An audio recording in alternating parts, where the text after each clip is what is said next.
covering climate, weather, and the industrial enterprise from Penn State Meteorology. Here is Up in the Air. Welcome back, everyone, to another jam-packed episode here of Up in the Air. I'm Mike Susko. And I'm Kasey Reigner. Well, Kasey, this past week we have experienced Penn State's second wind of the season, so for two. Maybe we'll be three this week, who knows? But we had some rain to deal with, unfortunately. I don't know about all you curly-haired people out there, but we do not like the heat and humidity. I'll take the rain any day over that. The only thing that stinks is walking to class. It's a bit of a buzzkill. Not the class part, but the rain. I can tell you, as someone who used to have curly hair, we don't like the humidity. Still a little curly, still some curls. Just a bit. Well, we have some features for you tonight. We have information about satellites, permafrost, and glacier retreat, as well as Logan Westrope on the climate wall. But first, here's Update in the Air.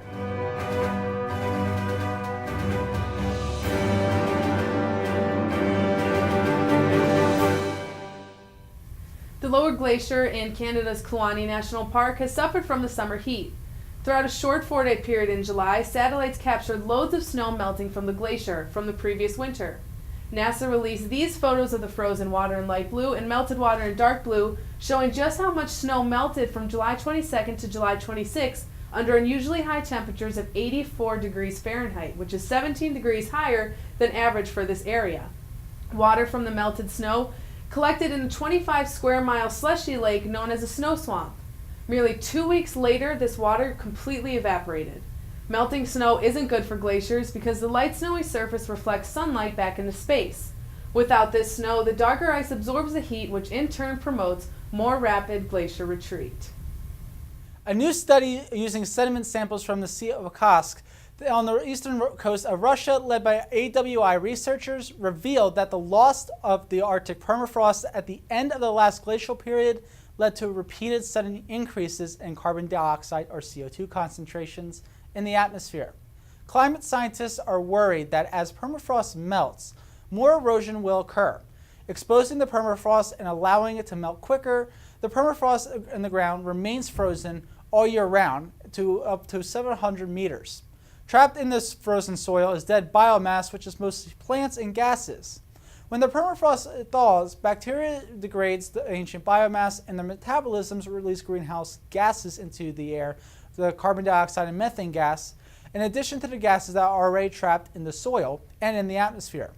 To determine whether permafrost erosion could lead to a significant increase in CO2 concentrations, researchers used a computer model to simulate the global carbon cycle between 10,000 and 15,000 years ago, the last rapid fluctuation in global permafrost concentrations.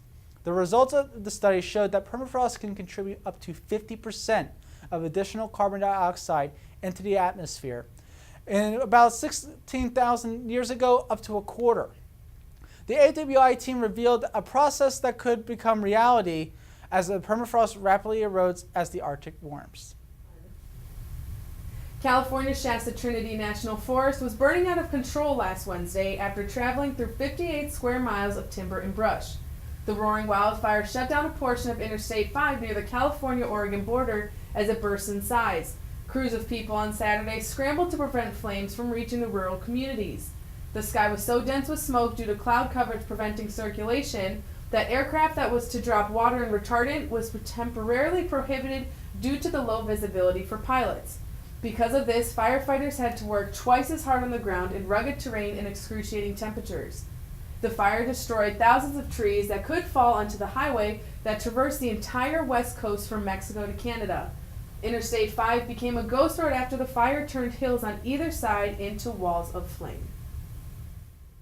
New study released last week found that just 1 acre of riparian forest buffers along the Delaware River reduced erosion and flooding and increased water purification, wildlife habitat, and property values, resulting in over $10,000 in economic benefits last year.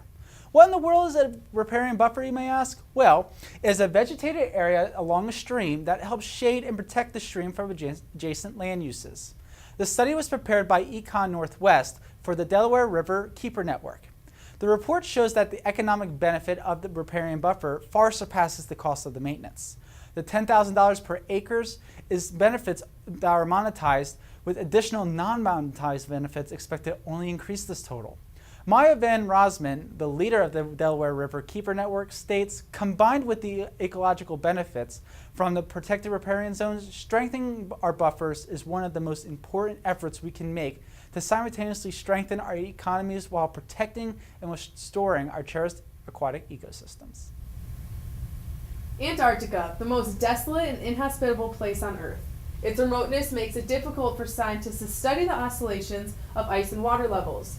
Researchers just announced the release of a new high-resolution model of the continent called the Reference Elevation Model of Antarctica, or REMA for short, which is said to make Antarctica the best mapped continent on Earth.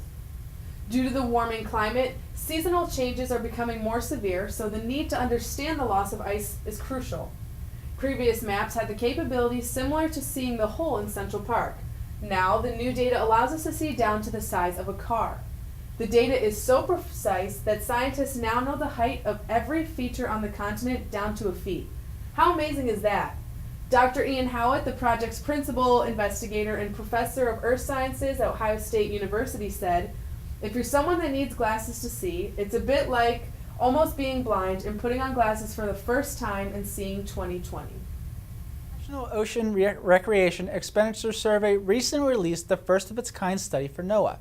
The survey shows that in 2012, almost 49 million adults participated in ocean or coastal recreation activities, spending over $141 billion in ocean recreation-related expenses, and over 3 million jobs, $409 billion in income to businesses, and $135 billion to household incomes resulted from these activities. There were 8 categories for the survey, ranging from recreational fishing, hunting, photography, collecting, boating, beachcombing, water sports, and then outdoor activities that didn't involve water. NOAA Fisheries wanted to estimate participation levels and the number of days people enjoyed a broad range of coastal and ocean activities. Co-author Scott Steenbeck says, nothing of this magnitude has ever been attempted before, so it took a very long time to collect the data, analyze it, and put it together into a report. NOAA hopes to use the information from this study to improve the models that are used to estimate total economic contributions of a person's expenditures. Co-author Rosemary Kaza says, this study is an important contribution to our understanding of how a wide range of coastal and ocean activities contribute to our national and regional economies.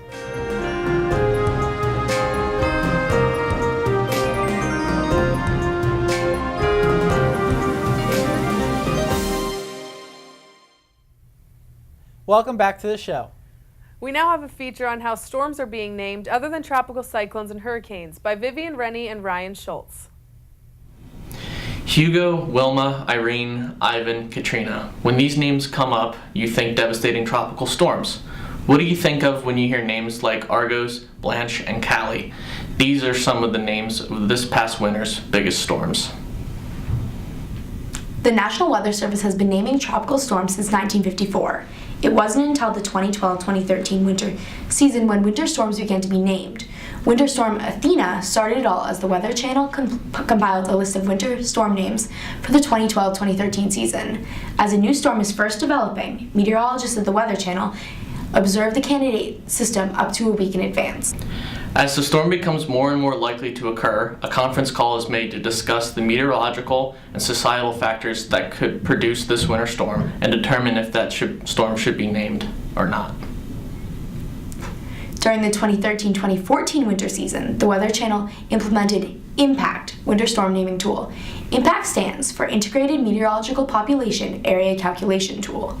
This tool calculates that the population and area that is forecast to be impacted by the winter weather based on thresholds set by National Weather Service for weather warnings. If these thresholds are met, the winter storm can be named. From the 2013-2014 winter season, the general guidance for naming a winter storm is either the area or population thresholds must be met for warnings. The degree of historical significance can allow a storm to be named as well. Naming winter storms has also caused an argument throughout the meteorological community. Some believe that naming storms will lead to confusion that will hinder the ability to relay important public planning and safety information. Winter storms are very different from hurricanes. Hurricanes are predictable to a degree in the sense that that the way a hurricane impacts one location will be similar to the way it impacts another. Hurricanes will also not weaken and redevelop in another location. This is simply not the case when dealing with winter storms. The weather community has reacted to storm naming as almost unanimously negative. As stated by the National Weather Service does not name winter storms because a winter storm's impact can vary from one location to another, and storms can weaken and redevelop, making it difficult to define where one ends and another begins. According to AccuWeather founder Joel N. Myers, the Weather Channel has confused media spin with science and public safety. We have found this is not good science and will mislead the public. The Weather Channel defends its position by stating, "The fact is, a snowstorm with a name is easier to follow, which will mean fewer surprises and more preparation." It was noted that storms affecting many people will be named, while storms that affect a few people will not be named. This is where the confusion lies.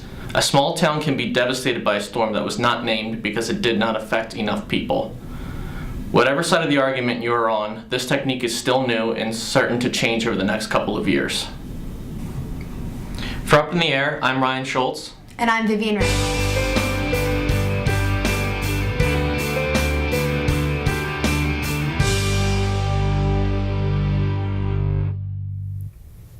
Welcome back to the show.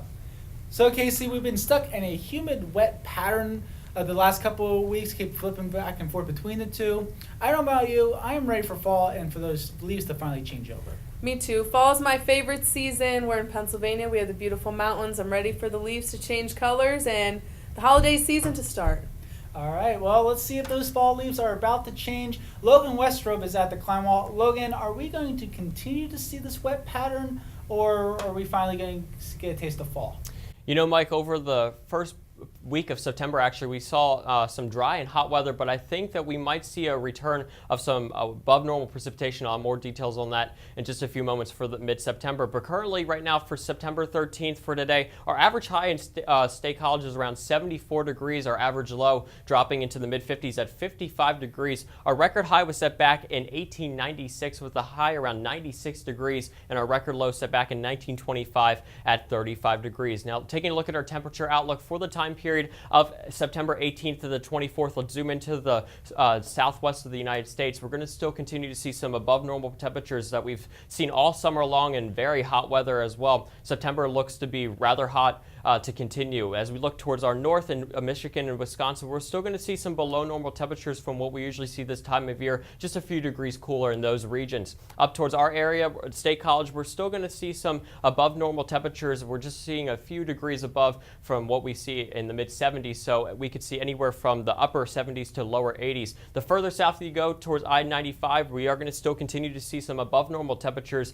possibly still in the 80s, and some parts even seeing some 90s. In terms of precipitation outlook, zooming out towards the west coast, we're still seeing below normal precipitation, especially as we look into Idaho, where we're going to see the lowest amount of precipitation for this time period. Moving into the central plains from Chicago all the way down to Texas, we're going to still see an above normal pattern that could bring some precipitation down towards the southern part of this edge. That's going to relieve some of those droughts. In terms of our area on the east coast, we are going to see some above normal precipitation here, especially in State College, and also we are tracking the impacts from Hurricane Florence that's currently making landfall down near the North Carolina border, and we are going to see some rainfall amounts measuring in feet in parts of North Carolina and Virginia, and some of that rain would be nice to have, especially as we look at our drought monitor down towards the Four Corners. We're still seeing an exceptional drought, and as I mentioned, we're really not seeing much relief coming up in mid-September for us. Oregon is also showing a severe drought for us. We are seeing those reds showing, and that's really not going to have any effect as we are still seeing a below normal pattern for us. Down towards Texas, we might have some better luck as we had some more drought down there, but as that pattern will shift, we could see some relief in terms of our precipitation. And looking at your weekend forecast here for State College, Saturday looks to be a chance of thunderstorms, still partly cloudy with a high around 76. And for Sunday, we'll see partly sunny skies with temperatures around 74. So, Mike and Kasey, the weather for this weekend looks to be a little bit nicer than what we saw during the last weekend with a lot of rain. And we will probably have to see our umbrellas in use once again once we head into mid-September. Well, as long as it's not during Saturday and during the football game, I'll be good. But unfortunately, Kasey, it does look like we're going to have to wait a little longer for those fall leaves to turn over. That's okay. All right, that's all we have time for this week. I'm Mike Susko. And I'm Kasey Reigner. We'll see you next time up in the air.